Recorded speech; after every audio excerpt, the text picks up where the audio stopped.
Movie शुरू होते ही Shao नाम का साइंटिस्ट अपने पिता को एक लॉकेट देते हुए कहता है, अगर दुनिया को बचाना है तो मेरा जाना लाजमी है। हालांकि शाओ के पिता, जिनका नाम यूटोंग था, वो शाओ को जाने से रोकते हैं क्योंकि शाओ एक ऐसे मिशन पे जा रहा था जहां से वापस आने की कोई गारंटी नहीं थी। दरअसल शाओ नासा के सबसे होनहार साइंटिस्ट में से एक साइंटिस्ट था और अगर वो मिशन पर ना गया तो पृथ्वी अगले 8 महीनों के अंदर अंदर तबाह हो जाएगी, क्योंकि पता नहीं कैसे पर पृथ्वी ने घूमने की रफ्तार कम कर दी थी और पृथ्वी की रोटेशन दिन ब दिन घटती ही चली जा रही होती है। साइंटिस्ट का मानना था कि पृथ्वी आने वाले 8 महीनों के बाद पूरी तरह रुक जाएगी, इसीलिए उन्हें इसका जल्दी से जल्दी कोई हल निकालना होगा, वरना किसी को पता तक नहीं चलेगा कि पृथ्वी भी कोई प्लेनेट हुआ करती थी। खैर, शाओ अब मिशन पर आ गया था और उसे यहाँ आए हुए 2 माह हो जाते हैं। उन सब ने पृथ्वी को बचाने की खूब कोशिश की, लेकिन कोई फायदा नहीं हुआ। आखिरकार उन सब साइंटिस्ट को पता चला कि पृथ्वी की रोटेशन सूरज की वजह से स्लो हो गई थी। दरअसल सूरज की पृथ्वी की तरफ अट्रैक्शन, यानी सूरज का पृथ्वी को अपनी तरफ खींचना ही पृथ्वी को घुमाता है और गुजरते वक्त के साथ साथ सूरज की पृथ्वी को अपनी तरफ खींचने की ताकत कम होती चली जा रही है। इसीलिए अब साइंटिस्ट इस फैसले पर पहुंचते हैं कि हमें अर्थ को इस सोलर सिस्टम से ही दूर ले जाना होगा। यानी उनका मिशन था कि पृथ्वी पर बड़े बड़े इंजन्स लगाकर उसे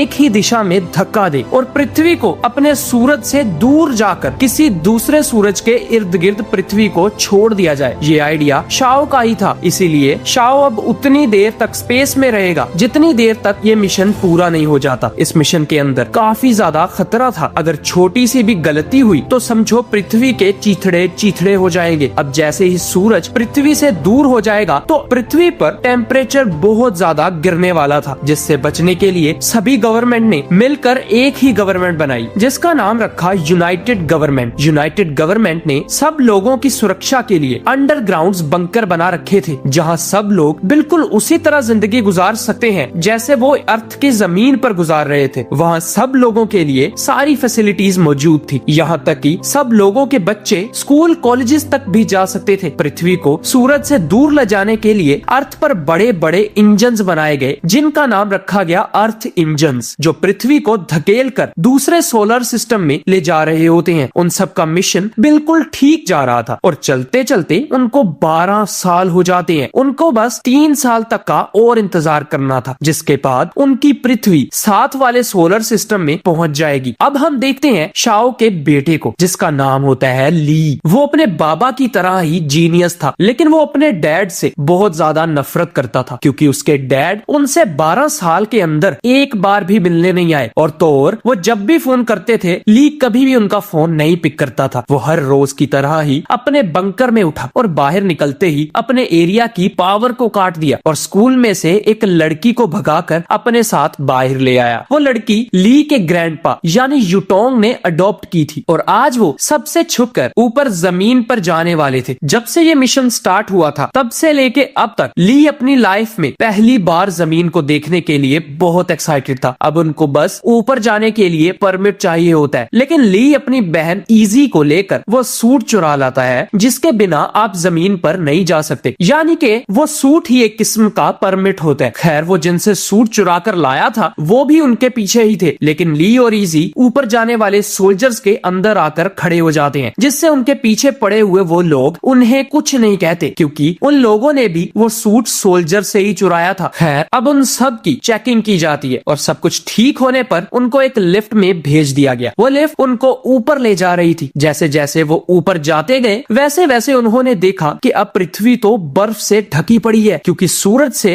दूर हुए पृथ्वी को 12 साल बीत गए थे। खैर, अब वो पृथ्वी की सतह पर आ जाते हैं। बाहर आते ही वो ये देख हैरान रह गए क्योंकि वो तो अब तक एक बड़े स्पेस इंजन के नीचे ही जिंदगी गुजार रहे थे। जमीन पर चलने के लिए यूनाइटेड गवर्नमेंट ने बड़े बड़े और मजबूत तरीन ट्रक्स बना रखे थे। ली और इजी भी एक ट्रक में एंटर हो गए क्योंकि उनके पास उनके ग्रैंडपा का पास था। ली वैसे तो ये ट्रक पहली बार चला रहा होता है, लेकिन वो जीनियस होने के साथ साथ एक अच्छा ड्राइवर भी था, इसीलिए वो 2-3 बार टकराने के बाद चलाने में माहिर हो गया। लेकिन वो दोनों और भी ज्यादा अर्थ को एक्सप्लोर कर पाते इससे पहले ही पुलिस ऑफिसर्स ने उनको पकड़कर जेल में बंद कर दिया। यहाँ ऊपर हम देखते हैं शाओ को, जो कल 12 सालों में पहली मर्तबा अपने पिता और बेटे के पास पृथ्वी पर वापस जाने वाला था। वो इस बात पर बहुत ज्यादा खुश होता है उसके इस बात पर, और शाओ की अपने घर से दूर रहने की बहादुरी के लिए सब क्रू मेंबर्स उसको शाबाशी देते हैं। शाओ का एक जिगरी यार भी था जिसका नाम होता है एल्फ्रेड। वो भी अगले महीने पृथ्वी पर जाने वाला था, इसीलिए वो दोनों काफी ज्यादा खुश थे। यहाँ नीचे ली और इजी जेल में बैठे होते हैं, लेकिन उनकी बेल करवाने के लिए उनके ग्रैंडपा वहां आ गए, जो उन पर काफी ज्यादा गुस्सा थे क्योंकि ली ने उनकी परमिशन लिए बिना ही उनके ट्रक को ड्राइव किया था और साथ ही साथ इजी की भी जान को खतरे में डाला था। लेकिन उनकी बातों के दौरान जेल की दीवारें अचानक से टूटने लगी और देखते ही देखते वहां पर बहुत बड़ा भूकंप आ गया जिसने वहां पर सब कुछ तहस नहस करना शुरू कर दिया। लेकिन ली और इजी अपने दादा यूटोंग के साथ वक्त रहते वहां से निकल जाते हैं। उनके साथ एक और लड़का भी था जो यूटोंग के लिए ही काम किया करता था, इसीलिए वो चारों अब ट्रक में बैठकर उस जगह से दूर जाने लगे। रास्ते में उन्होंने देखा कि अर्थ इंजन्स तो एक एक करके बंद हो रहे हैं। उनको कुछ समझ नहीं आ रही थी आखिर ऐसा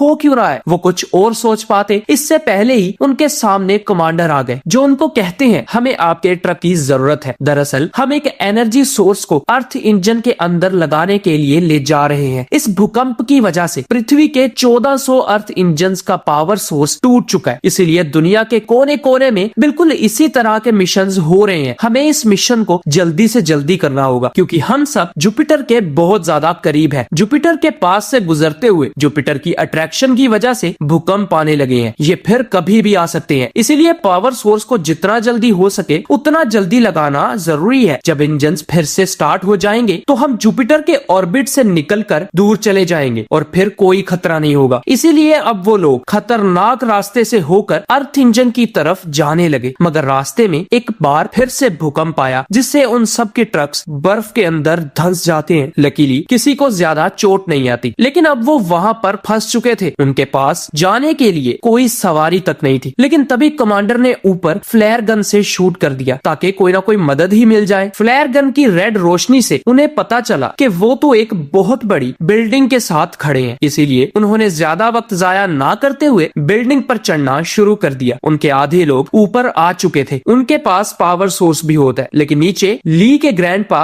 और एक और सोल्जर मौजूद थे जो अभी भी ऊपर ही आते जा रहे थे। मगर वही भूकंप फिर से आया जिससे अब लिफ्ट उनके ऊपर गिरने वाली थी। ग्रैंडपा ने वक्त रहते अपने आप को एक कमरे में फेंक दिया, लेकिन वो सोल्जर बेचारा अपने आप को बचा नहीं पाता और लिफ्ट के साथ ही नीचे गिर के मारा जाता है। मगर हम देखते हैं कि यूटोंग के गिरने की वजह से उसके सूट में जगह जगह सुराख हो गए हैं जिससे उनकी ऑक्सीजन अब खत्म ही होने वाली थी। वो अपने पोतों को अलविदा कहकर अपने हेलमेट को उतार देते हैं, जिस वजह से वो बेचारे ठंड में ही एक लम्हे से पहले ही जमकर मारे गए। ऊपर खड़े ली और इजी ने भी ग्रैंडपा के लिए बहुत आंसू बहाए, लेकिन ली को कमांडर पर बहुत ज्यादा गुस्सा आता है क्योंकि उसी के मिशन की वजह से अब यूटोंग जिंदा नहीं था, जिसके चलते उनकी आपस में लड़ाई हो जाती है। लेकिन ली कमांडर से जीत नहीं पाता, इसीलिए वो कमांडर को छोड़कर वापस अपने घर जाने लगा। वापस चलते चलते उनको एक ट्रक दिखाई दिया। अंदर जाने पर उन्हें एक साइंटिस्ट भी मिलता है जो बहुत ज्यादा डरा सहमा हुआ था क्योंकि उसे पता था कि पृथ्वी जुपिटर के काफी करीब आ चुकी है, इसीलिए चाहे वो पावर सोर्स को अर्थ इंजन में लगा भी दे फिर भी वो जुपिटर से टकराने ही वाले हैं। लेकिन फिर भी ली चाहता था कि इंसानियत अपनी आखिरी कोशिश जरूर करे। किसी को अंदाजा तक नहीं था कि हालात एक ही झटके में आखिर इतने ज्यादा बदल जाएंगे। लेकिन तभी ली ने देखा कि वो ट्रक चलने की हालत में है, इसलिए वो ट्रक को लेकर कमांडर के पास आ गया और ली ने कमांडर से कहा चलो पावर सोर्स को वापस लगाते हैं, जिस पर अब वो ऐसा ही करते हैं और उनके देखते ही देखते सारे इंजन फिर से स्टार्ट हो गए थे और सब इंजन दोबारा से अर्थ को जुपिटर से दूर धकेलना शुरू कर देते हैं। लेकिन तब वो लोग अब तक का सबसे खौफनाक नजारा देखते हैं। उन्होंने देखा कि जुपिटर तो बस पृथ्वी को निगलने ही वाला है और सारे अर्थ इंजन मिलकर भी पृथ्वी को जुपिटर से दूर नहीं भेज सकते। इसीलिए अब सारे लोगों की उम्मीदें टूट गई थी। कुछ ही देर पहले उनके पास जो उम्मीद थी अब वो किसी काम की नहीं थी। सब लोग दंगा फसाद करने पर उतर गए थे। पृथ्वी की अंडरग्राउंड चीजें तबाह कर दी जाती हैं। सब लोग ना चाहते हुए भी अपनी मौत को कबूल करने लगे। लेकिन ऊपर स्पेस स्टेशन के अंदर शाओ को एक आइडिया आया जिससे अभी भी पृथ्वी को बचाया जा सकता था। लेकिन उनका पृथ्वी से कांटेक्ट नहीं हो पा रहा था क्योंकि अर्थ पर काफी तोड़फोड़ हो चुकी थी। इसीलिए जब स्पेस स्टेशन के सभी लोग सो रहे थे तभी शाओ और उसका दोस्त एल्फ्रेड नीचे अर्थ पर आने लगे, लेकिन स्पेसशिप उन्हें ऐसा करने नहीं देती। इसीलिए उन्होंने स्पेसशिप से से बाहर आकर एयरलॉक में जाने का फैसला किया, जिससे वो सीधा पृथ्वी पर आ सकते थे। अब रास्ते में उन दोनों को काफी मुश्किलें आई, मगर वो किसी तरह हर बार बच ही जाते हैं। लेकिन अब एल्फ्रेड जरा जल्दबाजी कर देता है और देखते ही देखते रोटेटिंग व्हील में टकरा गया, जिससे उस बेचारे का सूट रप्चर होकर हर जगह से लीक होने लगा और एल्फ्रेड बेचारा मारा जाता है। शाओ ये देख काफी दुखी हो चुका था, लेकिन वो अपने आप पर काबू पाने के बाद एयरलॉक तक पहुंच ही गया, जहां पर उसने एक आखिरी बार पृथ्वी से कांटेक्ट करने की कोशिश की, मगर उसका भी कोई फायदा ना हुआ, क्योंकि स्पेसशिप खुद ही चाहता था कि पृथ्वी से उसका कांटेक्ट ना हो। इसीलिए स्पेसशिप का एआई सभी कम्युनिकेशन लाइंस को बंद कर देता है। अब अचानक से पृथ्वी और स्पेस स्टेशन दोनों पर एक अनाउंसमेंट होती है, जहां ये कहा जाता है कि हमने नहीं सोचा था